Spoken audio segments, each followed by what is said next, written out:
Baik, kita akan masuk ke bagian soal nomor 9. Sebuah cincin yang terlihat dari arah atas dapat berputar pada sumbunya di pusat cincin tersebut pada arah yang ditunjukkan oleh gambar. Jari-jari luarnya adalah R2 0,8 dan jari-jari dalamnya adalah R1 R2 2. Kemudian massa cincin adalah M 8 kilogram. Di sini cincin itu bisa kita lihat seperti ya seperti apa namanya?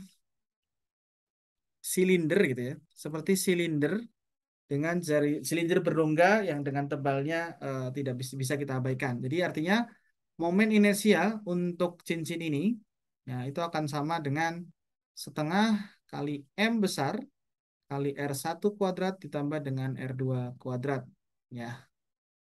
Ya. Nah, jadi kita kita tulis seperti ini. Sedangkan nah, kita lanjutkan ya. Jika pada mulanya seorang kucing dengan massa M kecil, M besar dibagi 4, berdiri di tepi terluar cincin pada posisi dengan jari-jari R2, sehingga cincin itu berputar dengan kecepatan sudut 8 radian per second. Ya, jadi istilahnya pada saat awal ya mereka punya kecepatan sudut yang sama ya karena gerak sama-sama. Lalu berapa perubahan kinetik sistem yang mencakup cincin dan kucing jika kemudian kucing itu berpindah ke bagian tepi dalam ya ke bagian tepi dalam itu artinya dari sini ya jadi kucingnya di sini dia gerak ke sana ya ke sini kemudian dalam posisi R1 dari pusat cincin. Oke, di sini sistemnya adalah cincin dengan kucing di mana di sini tidak ada gaya luar yang mempengaruhi sistem. Nah, jadi artinya tidak ada gaya eksternal yang bekerja pada sistem, artinya momentum sudut sebelum dan setelah peristiwa kucing berpindah ini dia sama, ya konstan, ya atau kekal gitu ya. Artinya momentum sudut awal itu akan sama dengan momentum sudut akhir.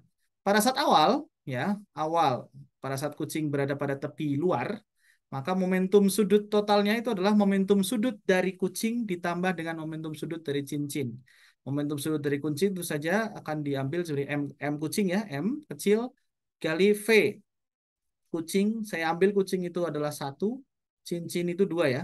Ya, jadi V1I, jadi M1 kali V1I dikali posisi atau R kucing ya, 1I. Ya, posisi R kucing dari titik sumber rotasi tentu saja ya di titik 0 di situ ditambah dengan momentum sudut dari cincin I2 dikali dengan omega 2I.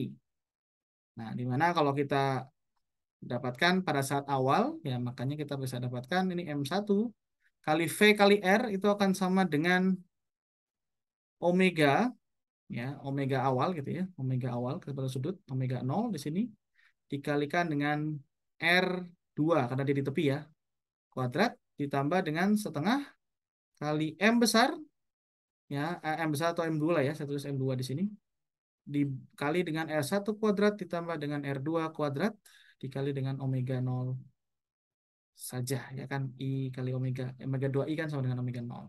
Kalau kita gabungkan dua suku di ini itu kita akan dapatkan eh, ya kita akan dapatkan M1 dikali dengan R2 kuadrat kali omega 0 itu akan sama dengan 1 ditambah dengan setengah kali M2 dibagi dengan M1 dikali R1 kuadrat dibagi R2 kuadrat ditambah 1. Ya, ini kita simpan dulu saja. Lalu akhir ya, pada saat akhir R1I itu ada di R2, pada saat awal R1I adalah di R2, tapi pada saat akhir R1F itu ada di R1 ya. Hingga ya, momentum sudut akhirnya adalah M1 kali omega F dikali R1 kuadrat ditambah dengan setengah kali M2 kali R1 kuadrat tambah R2 kuadrat dikali dengan omega F karena mereka bergerak bersama-sama ya.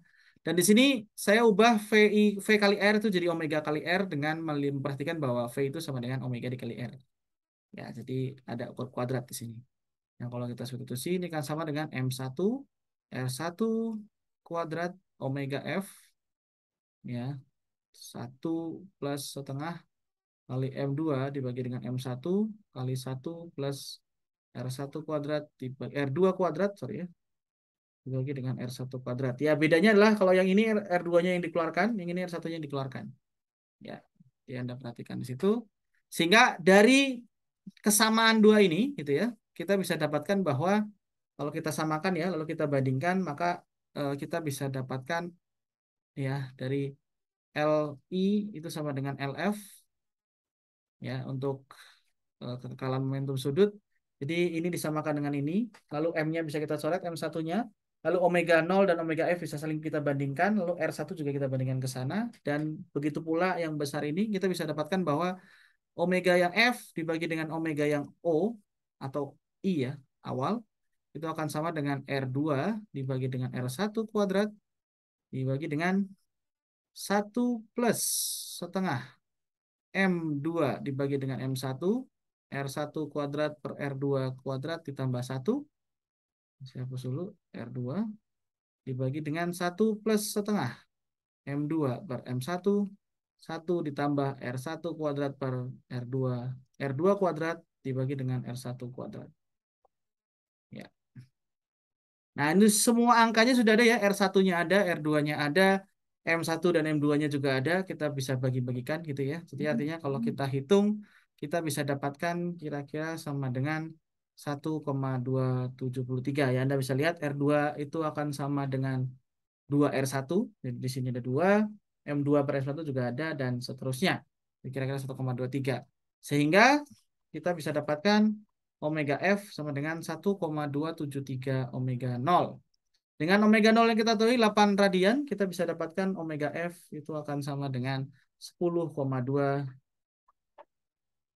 radian per second. Ya, radian per second. Kita dapatkan omega. Nah, artinya berapa perubahan energi kinetik sistem yang jika kemudian kucing itu pindah? Nah, kita masuk ke halaman berikutnya dulu ya. Nah, kalau kita dapatkan bahwa L itu akan sama dengan I dengan omega, ya, momentum sudut adalah I kali omega, sehingga kita bisa dapatkan I itu akan sama dengan L dibagi dengan omega. Lalu kita punya energi kinetik, itu akan sama dengan setengah I kali omega kuadrat, sehingga kita bisa dapatkan ini akan sama dengan L per omega kali omega kuadrat, atau setengah kali L kali omega.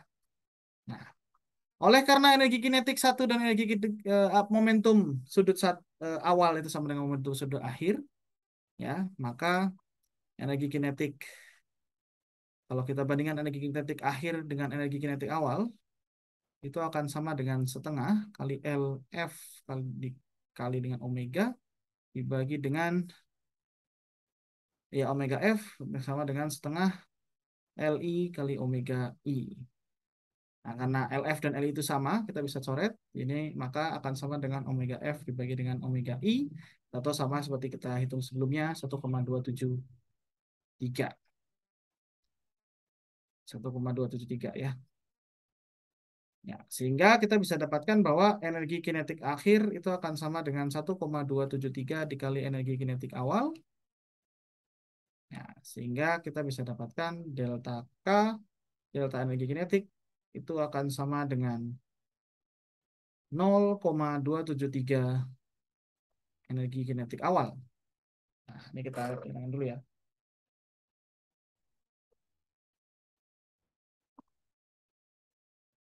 Nah, sekarang kita hitung energi kinetik awalnya ya. Energi kinetik awal, ya, energi kinetik awal itu adalah energi kinetik ketika kondisinya kucing ada di ujung dan cincin sedang berputar. Sehingga akan sama dengan setengah kali, ini L dikali omega ya. Omeganya akan sama, jadi akan sama dengan M1 kali R2 kuadrat, karena kucing ada di ujung, ditambah dengan setengah M2 R1 kuadrat ditambah R2 kuadrat dikali dengan omega 0 kuadrat. Ya, tentu saja tinggal kita substitusikan seperti ala kita sudah punya semuanya. Anda tinggal hitung saja berapa joule ini energi kinetiknya, sehingga kita bisa dapatkan ini akan sama dengan berapa joule. Ya, saya tidak selesaikan ini sampai akhir karena M1 R2, M2 R1 R2 itu semua sudah ada nilainya gitu ya, karena M besar ada maka M kecil juga bisa didapatkan. R2 ada, R1 maka bisa diberikan. Artinya semua ada nilainya, omega 0 juga ada. Sehingga Anda bisa hitung untuk mendapatkan delta EK. Ya, berikut pembahasan untuk nomor 9.